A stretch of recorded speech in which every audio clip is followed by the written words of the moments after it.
show off? Are you showing off? Oh, wait, is this mine? No, this is mine. Is this mine? Is this mine? No, Is this mine? Nope, it's mine. Yes. I love animals. Like, my husband jokes because he's like, you know, anytime I go out, I don't see anything. You go out and there's a dog over here and a kitty in need over here and there's a cow laying down and a horse.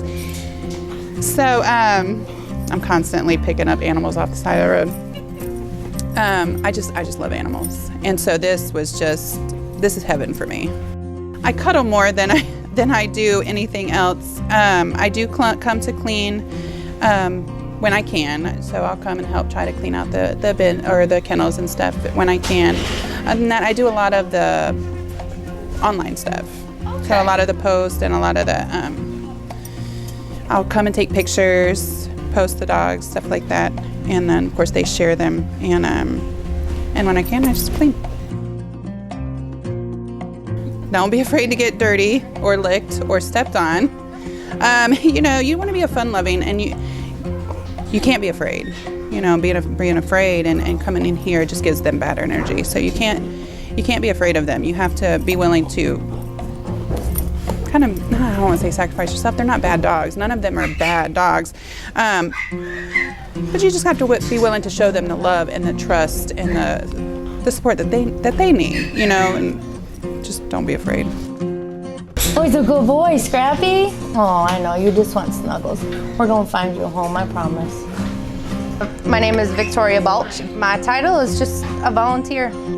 The best experience has been watching the dogs come in and watching them leave.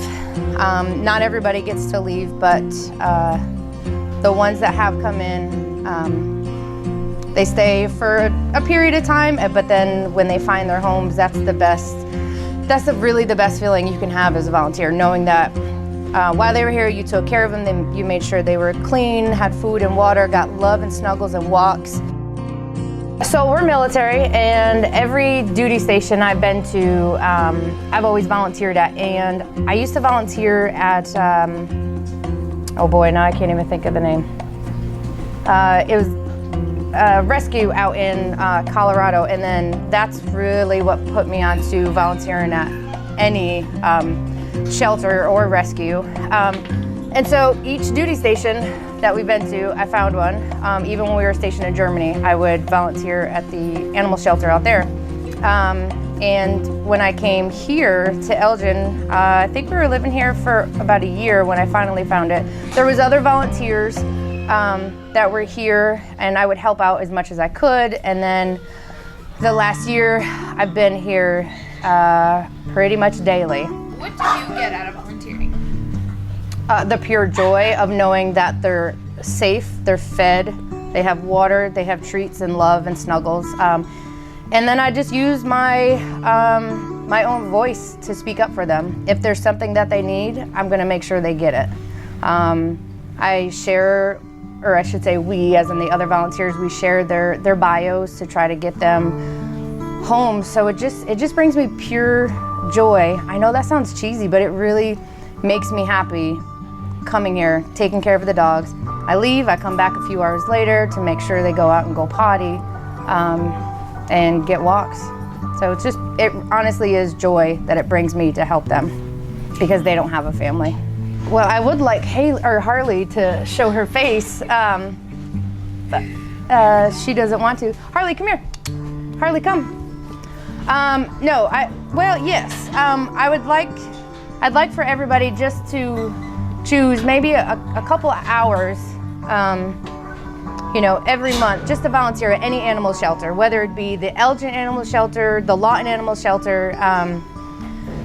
Just go walk the dogs, snuggle with them, give them the exposure that they deserve so they can hopefully find a home. Harley, look up. Look. That's a pretty girl. That's a pretty girl. Yeah. There's a variety of reasons people choose to volunteer, whether it be a requirement for school or to enhance their scholarship applications, whether it even be court ordered, by the way. Whatever it is, most cities, mine and Elgin included, we will accommodate you and try to work with you, because again, we value the time and the effort that you're willing to put into your city. You know, we can go in there as a city, cut the tree down, cut it up, but it's moving it around, maneuvering it out of there that just takes so much more time and manpower that we frankly don't have. And so we've had plenty of volunteers come out and help us put the wood on the curb, and then people haul it off. Another volunteer project we just recently got completed. I think we're about 98% complete on this project, which is I'm very happy about. Is you know, every city's got water main or water valve covers, and there are these little metal plates, but you know, when you buy them, they're colorful, they're pretty and everything. Over time, they kind of rust out and just look, you know, old and such. And so we had a volunteer come in, paint all of those blue around town. And so when you're driving through town, you see elements that are new, even in an older part of town. And so, you know, we had that. We repainted all of the yellow safety structures in town that were on city property. And so, again, we're just putting a new face on Old Elgin. Across town, we have projects that little kids can do, projects that families can do as a whole. And if you really want to earn a workout and sweat, then we can also accommodate those kind of requests. But everything from clearing a ditch to animal shelter, there's a variety of roles within that. Our animal shelter really does depend on volunteers. We've recently hired a full-time employee, but even the full-time employee, at 40 hours a week, still can't go in there and really give the dogs the attention they need and socialize them and really prep them for adoption, while also cleaning the kennels, ensuring the dogs are fed, processing dogs in and out, and the whole list of items that need to be done. Whether it's the business world, whether it's public, private, whatever it is, I've always thought that if you're not willing to do it yourself, then you're probably not going to. You have to lead by example. That's the way you have to operate. And so no, before I became mayor, I was not a yard guy. I always paid to have my yard mowed. Now I mow quite a bit of yard for the city. But I'll tell you what, though, it's actually been rewarding to go out there and learn how to cut a tree up. And so if I have a really stressful day at work or just want to cut loose, I can put the earmuffs on, put my gloves on, and just ignore the world and cut a tree up. Every city's going to have their own requirements, whether it's a liability waiver, whatever it is. But most cities can accommodate volunteers. The animal shelter is always the easiest place. But if you don't like animals or don't want to handle animals, there's a variety of areas that you can help within your community. The one thing that I want people to understand is that when you take pride in your community, when you participate in these volunteer projects, not only does it give you a sense of pride and a sense of this is my town, but it also gets you more connected and more informed in your community. And so I hear from a lot of people that well, hey, I didn't know that existed. Again, you get 4 or 5 people from your town, and it's amazing the things that you can learn about your town, even though you've lived here for a while.